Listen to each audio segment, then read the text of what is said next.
Ang mundo ng professional tennis ay kilala bilang isang laro ng mga disente at kagalang-galang na atleta. Pero kamakailan lang ay nayanig ang fans dahil sa isang mainit na issue na kinasangkutan ng ating pambato na si Alex Eala. Sa gitna ng kanyang mabilis na pag-akyat sa ranking at pagpapakitang gilas sa international stage, isang hindi inaasahang pangyayari ang naganap sa Suzhou WTA 125 tournament sa China. Ang kalaban ni Alex na si Victoria Golubic, na isang veteranong player mula sa Switzerland, ay nahaharap ngayon sa mabigat na investigasyon ng Women's Tennis Association o WTA. Hindi ito dahil sa galing niya sa pagpalo ng bola, kundi dahil sa mga alegasyon ng sadyang paggambala sa laro para lamang masira ang focus ng ating batang kampeon.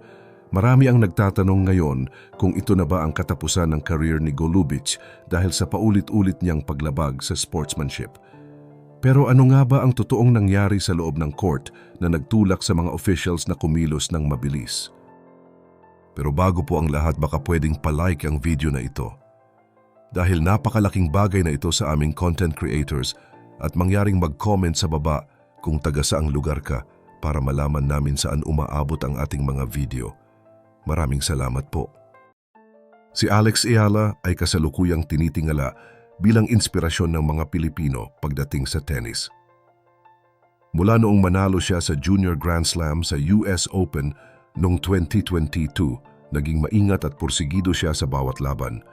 Ngunit sa kanyang pagtuntong sa pro level, nakatagpo siya ng mga kalaban na handang gawin ang lahat para manalo kahit pa hindi ito maganda sa mata ng publiko. Sa laban nila ni Golubic, maayos ang takbo ng laro sa simula at nakuha pa ni Alex ang unang set dahil sa kanyang matitinding atake. Ramdam ng lahat na nasa panig ng Pilipina ang momentum at malapit na niyang tapusin ang laban para makapasok sa semifinals. Dito na nagsimula ang tensyon noong second set. Habang naghahanda si Alex na mag-serve at kailangan na lang niyang ituloy ang kanyang magandang laro, biglang huminto si Golubic at humingi ng medical timeout. Ang dahilan niya ay may nararamdaman siyang masakit sa kanyang katawan, pero ang nakakapagtaka ay ang timing ng kanyang paghinto. Ginawa niya ito noong saktong nananalo na si Alex ng 3 sunod-sunod na games.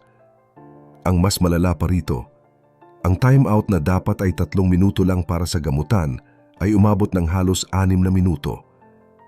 Dahil sa haba ng paghihintay, nawala ang init ng katawan ni Alex at unti-unting nawala ang kanyang konsentrasyon sa laro.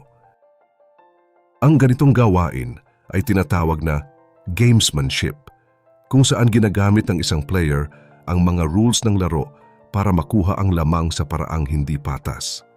Hindi ito ang unang pagkakataon na ginawa ito ni Golubic dahil ito na ang pangatlong beses na inireklamo siya sa loob ng mahigit 1 taon.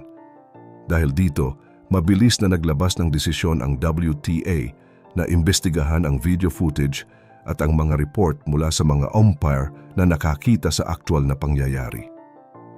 Maraming eksperto sa tennis ang nagsasabi na ang ginawa ni Golubic ay isang taktika para lamang mapigilan ang lakas ng isang mas batang player na tulad ni Alex. Ang tanong ng marami, sapat ba ang 6 na minutong paghinto para masabing dinaya ang laban o bahagi lang talaga ito ng karanasan ng isang veteran player na marunong magmanipula ng oras? Hindi lang rin pala ito ang unang beses na gumawa ng ganitong eksena si Victoria Golubic dahil kung babalikan natin ang kanyang kasaysayan, tila naging habit na niya ang ganitong klaseng laro. Noong 2023 sa Budapest Grand Prix, nakatanggap na siya ng babala dahil sa paulit-ulit na pagrereklamo sa mga tawag ng line judge kahit malinaw naman sa video review na tama ang desisyon ng referee. Sinundan pa ito noong 2024 sa Monterrey kung saan gumamit din siya ng medical timeout sa mga critical na sandali ng laban para makuha ang lamang. Ang mga ganitong gawain ay hindi nabigyan ng mabigat na parusa noon, pero ang nangyari kay Alex Eala ang naging mitya para tuluyan ng mapuno ang mga opisyales ng Women's Tennis Association o WTA. Ang masakit dito, si Alex ang naging muka ng pag-unlad ng tennis sa buong Southeast Asia, kaya ang ginawa ni Golubic ay hindi lang atake sa isang player, kundi sa integridad ng buong sport sa ating rehiyon. Pagkatapos ng mahabang 6 na minutong paghinto na iyon, kitang-kita ang naging epekto sa laro ni Alex dahil bumagsak ang kanyang first serve percentage mula sa 71% hanggang sa 53% na lang. Halos dumoble rin ang kanyang mga pagkakamali o unforced errors sa mga huling bahagi ng second set dahil sa sobrang frustration. Ayon sa mga sports psychologist na nakapanood sa laban, nagbago ang body language ni Alex at naging mailap ang kanyang bawat galaw sa loob ng court. Para sa isang 19 na taong gulang na nagsisikap palang umakyat sa top 200 ng buong mundo, ang ganitong klaseng psychological blow ay napakahirap lampasan, lalo na kung ang kalaban mo ay isang veteranong dapat sana ay modelo ng kagandahang asal. Ang pagkatalong ito ay hindi lang usapin ng nawalang ranking points o premyo, kundi usapin ng kumpiyansa ng isang batang atleta na nadehado sa maling paraan. Sa kabilang banda, si Golubic ay nasa dulo na rin ng kanyang career dahil bumababa na ang kanyang ranking at bawat pagkakataon sa tournament ay kailangan niyang ipanalo para sa kanyang mga sponsorship at kita. Dahil sa desperasyon na manatiling competitive, tila nakalimutan na niya ang tunay na diwa ng laro. Ngunit sa pagkakataong ito, hindi na nahimik ang mga fans dahil umabot sa mahigit 2 milyong views ang video ng insidente sa loob lang ng 12 oras. Naging malakas ang boses ng mga Pilipino sa social media para iparating sa buong mundo ang panggugulang na naranasan ni Alex. Ngayong nahaharap si Golubic sa posibleng suspensyon at malaking multa, ito na ang magiging basehan kung paano poprotektahan ng WTA ang mga sumisikat na bituin laban sa mga mapanirang taktika ng mga nakakatandang players.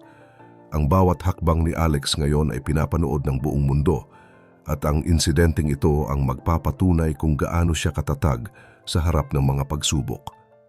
Matututo kaya ang ibang veterano sa parusang matatanggap ni Golubic o mananatili itong maduming bahagi ng profesional na tennis? Sa ngayon, si Alex Ayala ang may hawak ng titulo bilang pinakamataas na ranked na Filipino tennis player sa kasaysayan, babae man o lalaki. Narating na niya ang world number 40 nitong Pebrero 2026, isang bagay na dati ay pangarap lang para sa ating bansa. Dahil sa kanyang tagumpay, bitbit niya ang pag-asa ng buong Pilipinas sa bawat laro niya sa ibang bansa. Sa katunayan, marami ng mga kabataan sa Manila at sa iba pang probinsya ang nagsisimulang humawak ng raketa dahil nakita nila ang narating ni Alex. Ito ang tunay na galing ng pagkakaroon ng isang idolo na kapareho mo ng pinagmulan. Kapag nakikita mo ang isang Pilipino na lumalaban sa pinakamataas na antas ng sports, nararamdaman mo na kaya mo rin itong gawin. Pero sa kabila ng lahat ng inspirasyong ito, muling nabuksan ang usapan tungkol sa tamang asal sa loob ng court. Kahit sabihin nating pasok sa rules ang ginawa ni Golubic, tama ba ang kanyang ginawa? Saan ba natin dapat ilagay ang linya sa pagitan ng matinding kompetisyon at ng madayang paraan para manalo? Ito ang mga tanong na matagal nang pinag-uusapan sa tennis at ang laban ni Alex ang nagpatingkad muli rito. May mga nagsasabi na dapat ay mas higpitan pa ang mga rules pagdating sa oras at medical timeouts. Halimbawa, baka dapat ay magkaroon ng mas mahigpit na shot clock o kaya ay payagan lang ang medical timeout sa mga piling oras ng laban para hindi ito magamit bilang taktika. Ang mga ganitong pagbabago ay pwedeng makatulong para maging patas ang laro para sa lahat, lalo na sa mga batang players. Pero alam nating hindi ito madaling gawin dahil maraming dapat ay consider ang mga officials. Sa kabilang banda, may mga naniniwala rin na ang kasalukuyang sistema ay sapat na. Para sa kanila, kailangang matuto ang mga players na mag-adjust sa anumang taktika ng kalaban dahil bahagi raw ito ng laro. Para maging isang tunay na kampeon, dapat ay handa kang lumaban kahit anong estilo o stratehiya pa ang gamitin sa iyo. Para kay Alex, ang karanasang ito ay isa lamang sa maraming aral na makukuha niya sa kanyang career.